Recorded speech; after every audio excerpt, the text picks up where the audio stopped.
Oi, bom dia.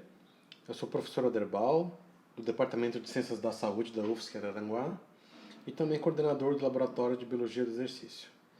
Bem-vindos à disciplina de Cinesiologia em modo remoto e a aula de hoje é sobre análise do movimento humano. Não se esqueçam de curtir os nossos vídeos e seguir o nosso canal. Primeiro, para iniciar uma análise do movimento humano, é necessário então um bom conhecimento da linguagem associada às formas do movimento, da terminologia de referência padrão e da terminologia de referência articular, tá? Que são essenciais para que o indivíduo seja capaz de descrever o movimento humano de uma maneira acurada e precisa. A capacidade de analisar o movimento também requer conhecimentos das características do movimento desejado e aptidão para observar e determinar se um dado desempenho as incorpora. Pessoal, portanto, é muito importante o conhecimento científico em cinesiologia.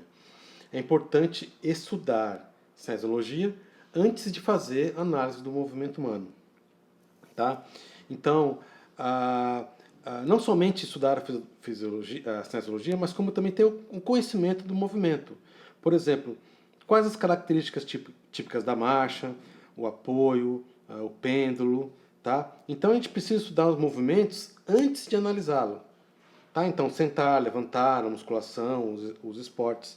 Tá? Então, antes da análise cinesiológica, vocês precisam então buscar informações nas bibliografias disponíveis sobre os movimentos e nos tempos de hoje até nas mídias sociais. Tá? Bom, a análise do movimento humano ela pode ser quantitativa, quando envolve medidas, ou qualitativa, quando a gente faz uma descrição das características do movimento sem uso de números. Tá ok? A análise completa ela incorpora tanto os elementos quantitativos quanto os qualitativos. Tá? Bom, os elementos quantitativos eles são elementos são sistemas de medidas que geralmente precisamos de instrumentos mais caros que estão disponíveis no laboratório de biomecânica.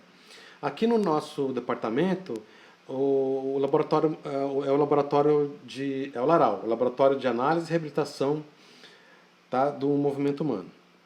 Já uma análise qualitativa, ela é uma análise subjetiva, mas é uma análise subjetiva científica por alguém que conhece cinesiologia através da observação. Tá? Então, muitas vezes, tá, muitas informações podem ser obtidas através de uma análise puramente qualitativa. E, de novo, essa análise ela requer conhecimento do propósito biomecânico específico do movimento e a capacidade de detectar as causas de alguns erros. Ou seja, o objetivo da disciplina é exercitar essa análise qualitativa, é treinar os olhos de vocês, é treinar o raciocínio de vocês para uma visão e um raciocínio cinesiológico. Tá? Então, primeiro devemos estudar o movimento antes de analisar, ou até mesmo possuir conhecimento prévio, né? Quando vocês tiverem experiência já com o movimento. Por exemplo, a marcha, a corrida. Todo mundo sabe andar e caminhar. Tá? E só para lembrar que vocês ainda estão aprendendo. Tá? Então a gente vai desenvolver isso durante a disciplina. Bom, nós começamos então pela marcha. Então nós precisamos conhecer as fases e as subfases da marcha antes de tentar fazer uma análise em alguma pessoa. Tá? Então nós vamos treinar os olhos. Então a abordagem visual é realmente a abordagem mais utilizada para análise qualitativa. Mas, para ser efetiva, elas não podem ser administradas sem método, de modo desorganizado, e sim de um modo cuidadosamente planejado e conduzido por um analista com conhecimento de biomecânica, ou por um estudante de cinesiologia. Tá? Então, a gente precisa treinar os olhos e vocês precisam, pessoal, organizar uma planilha antes da análise com os movimentos típicos do gesto. Por exemplo, todo movimento tem um início, um meio e um fim. E todo movimento tem um objetivo, uma finalidade, uma função. Por exemplo, sentar, levantar da cadeira, tá? Arremessar ou chutar uma bola. Bom, antes de começar a fazer uma análise cinesiológica do movimento, tá? Eu sei que esse movimento tem nome. É um salto vertical, cujo objetivo, né, é saltar o mais alto possível. Depois vamos para a análise cinesiológica, tá? Então, quais são os movimentos articulares, quais os planos são importantes, tá ok? Se existe algum erro que a gente consegue detectar. Mas essa atividade, por exemplo, esse movimento tem um início, ó. Início, tem um meio e tem um fim. Este outro movimento, por exemplo, é um exercício de barra fixa. O objetivo é fortalecimento dos braços e das costas. Tá? Mas como todo movimento, o que ele tem? Um início, um meio e o fim. Claro que vocês podem encontrar descrições mais específicas para gestos esportivos. Mas isso, por exemplo, esse exercício de barra, é só procurar num livro de musculação, que vai ter a descrição do exercício. Então, para analisar efetivamente uma habilidade motora, é muito útil para o analista conhecer o propósito desse movimento, dessa habilidade, antes dele acontecer. Por exemplo, aqui, ó. O objetivo geral de um jogador de vôlei que está sacando é projetar corretamente a bola por sobre a rede na direção da quadra oposta, né? Coisa que às vezes é difícil nos nossos jogos de verão, né? Passar a bola de vôlei pela rede, tá? Então alguma coisa precisa ser melhorada nesse movimento. Vocês podem analisar a partir de agora. Então, o movimento, né, na cinesiologia, que ele tem que ser um movimento seguro e eficaz, é a soma de 3 fatores.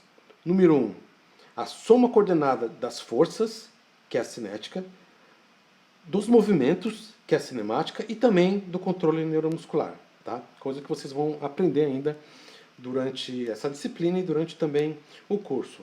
E eu vou mostrar para vocês quais são os principais fontes de erro. Tá? Então, o primeiro é esse aqui, ó, falta de conhecimento. Então, sem o conhecimento dos princípios de cinesiologia, de biomecânica, não tem como analisar. Os estudantes vocês dificilmente vão identificar os fatores que contribuem para esse movimento. Tá? E dificilmente vão conseguir interpretar. Então precisa estudar o movimento e também estudar a análise. Tá certo? Bom, a primeira etapa, então, é identificar a questão principal ou questão de interesse. Ou seja, a primeira etapa é organizar a análise. Através do quê?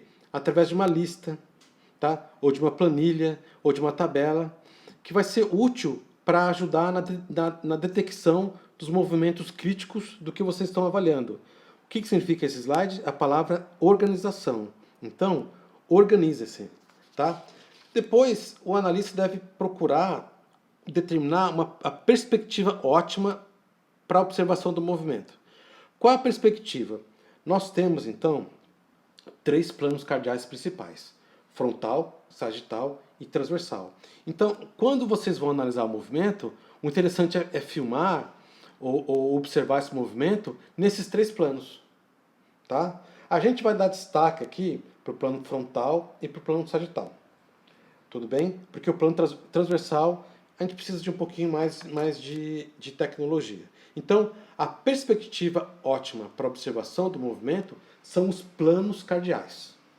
Tá? Assim vocês vão conseguir observar corretamente quais são os movimentos que estão acontecendo nesses planos. Olha aqui um exemplo perfeito, então. Na direita, uma análise do plano frontal, né, anterior, e à esquerda, uma análise no plano sagital direito sobre esse gesto que é o do golfe, né? Então, agora com câmera lenta, ó, dá para fazer uma análise bem rica, então, desses movimentos. Tá? Outra questão é a tecnologia, tá? Em que vocês podem fazer análise visual, mas hoje em dia todo mundo tem uma câmera boa no seu celular. Por exemplo, tem uma máquina fotográfica com recurso de filmagem. Tá? Então, o observador ele pode se basear na observação, mas ele também pode utilizar a câmera de vídeo, porque a câmera de vídeo ela tem várias características que melhoram, tá, o nosso entendimento sobre o movimento. Por exemplo, a função foto, a função câmera lenta. Algumas câmeras, então, têm uma grande capacidade de frames por segundo, o que melhora a análise, tá? Inclusive, essa é uma excelente oportunidade para usar aquela câmera tipo GoPro e algumas similares, tá? Mas lembre-se de filmar nos diferentes planos do movimento, tá? Isso é importante.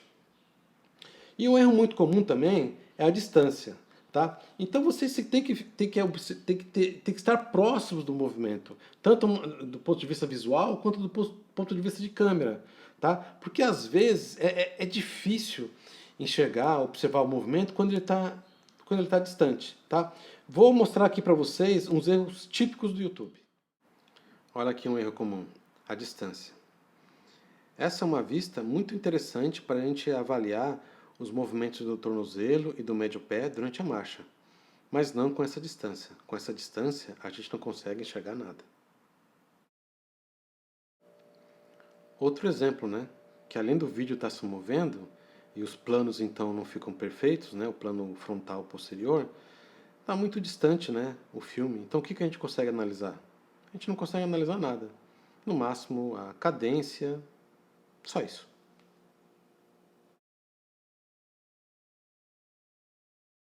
Então, tá? Indo para o final da análise do movimento humano, a capacidade de analisar ela melhora com a prática, melhora com o exercício.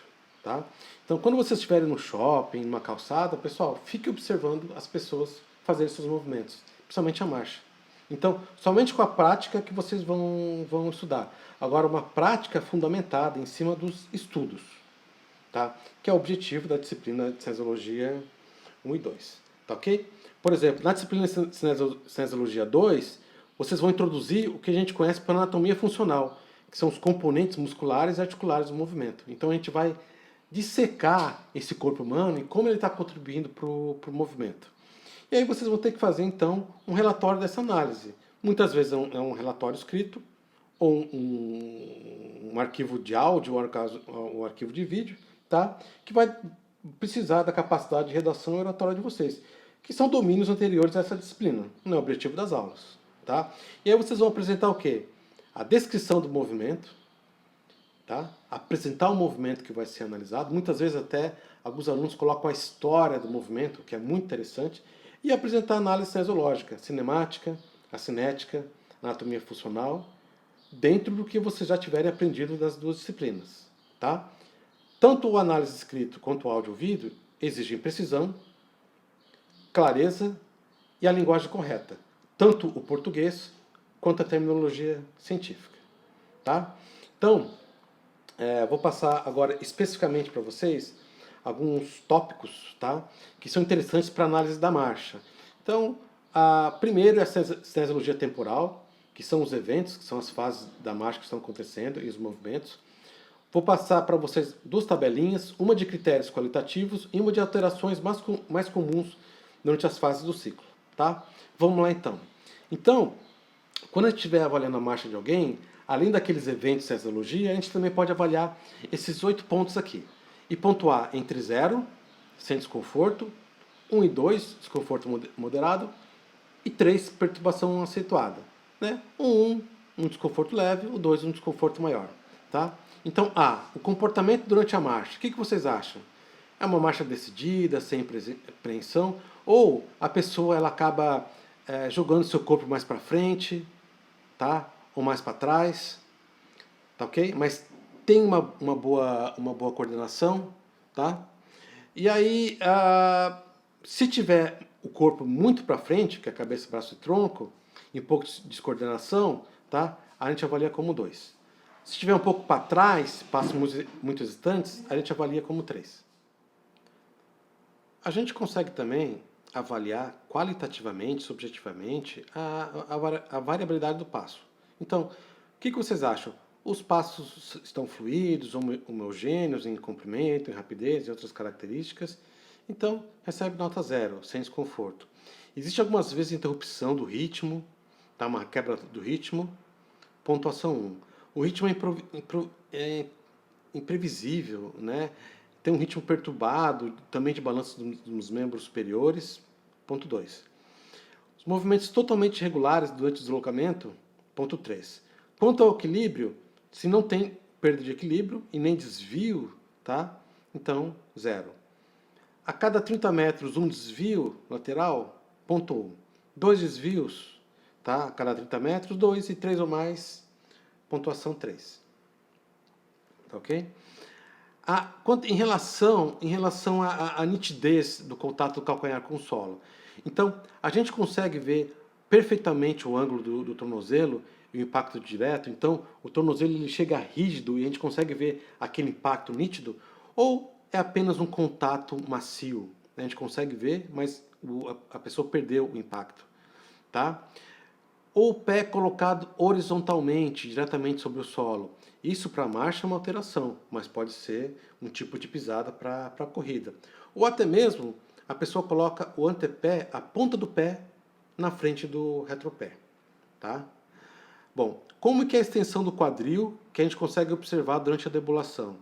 A gente vê aquela hiperextensão no momento do contato do calcanhar contra o lateral, né, que é o momento então do duplo apoio. A gente vê uma angulação visível, mas é menor que o normal, do ponto de vista subjetivo, ou a coxa permanece vertical com o corpo, tá? Então, um passo bem curtinho. Ou até mesmo o quadril permanece flexionado durante o apoio no momento de contato com o calcanhar ao solo. E a sincronia, né? Qual é a participação dos membros superiores? Uma sincronia satisfatória, tá? Então, a sincronia tá, em um quarto da marcha, ou metade da marcha, ou ausência de sincronia entre os braços e pernas, tá? A gente nós temos então essas pontuações, tá? Também a distância entre os pés do solo, se antes de encontrar o solo a gente vê uma boa distância, né, com o pé da frente. Essa aqui às vezes a gente precisa então de um método mais sofisticado, então por exemplo alguns aplicativos, né? O calcanhar que está na frente alcança o solo a menos 10 centímetros, ou seja, passos curtos. O calcanhar do pé que está à frente coloca-se ao nível do antepé, ou seja, um passo muito curto. Ou o calcanhar do pé que está na frente é colocado ao lado do outro pé, ou seja, um passinho bem curtinho. Tá? Vocês vão aprender depois que existem doenças, né, que provocam essas alterações na marcha. E a duração do duplo contato? Breve, sem nenhuma hesitação. Então, o duplo contato é um movimento muito rápido. Existe uma hesitação perceptível, mas somente algumas vezes, ou isso acontece sempre, tá? Ou, inclusive, o duplo contato ele é muito longo e irregular, como se o indivíduo ele refletisse, tivesse tendo que pensar para dar o passo seguinte, tá? Então, os resultados são score passável, uma boa marcha, 14, ruim, 16 e 18, e desastroso, para cima de 20. Tá? A gente consegue ainda finalizar observando algumas características dos ciclos da marcha. Tá? Na fase de contato com o solo, na fase do apoio, a gente consegue ver anomalias como ataque da ponta com o pé, que na verdade acontece com o calcanhar, o geno recurvatum, que é uma hiperextensão do joelho, tá? Algumas pessoas fazem contato com essa hiperextensão, tá? Inclusive faz a inclinação do tronco para frente, quando o tronco fica estável, né? Durante o apoio unipodal, se esse tornozelo está rígido, se não tem aquele movimento de pêndulo invertido, tá? E o joelho ele não flexiona um pouquinho, ele é instável. Se existe uma queda bruta da pelve do lado oscilante, tá? Então quando a gente vê um plano frontal, a pelve tem que estar horizontalizada, tem que estar estável, ela não pode balançar. Se existe uma báscula de ombros, né, do lado do apoio, tá? Então, se o ombro acaba se movendo do lado do apoio, quando o ombro também está estável, tá? Quando a gente está no apoio final, que é a separação do calcanhar, a gente não consegue ver a extensão dos dedos, tá? Ou o tornozelo fica em dorsiflexão, tá? Muito forte, tá? Quando a gente sabe que existe a transição da dorsiflexão do apoio médio para a plantiflexão do apoio final. Também uma instabilidade e falta de flexibilidade do joelho. Tá? Durante o duplo contato, imprecisão do contato com o solo. Tá? Um balanço brutal dos ombros, que eu vou mostrar no vídeo depois. O joelho falseia, né? Ele falha. Tá? O pé caído, que também é o pé equino. Então, o que acontece? A pessoa não consegue fazer a dorsiflexão durante o apoio, então a ponta do pé fica em contato com o solo e a gente fica arrastando os dedos, tá? Então o que acontece é isso, né? Se o membro inferior arrasta os dedos atrás do indivíduo.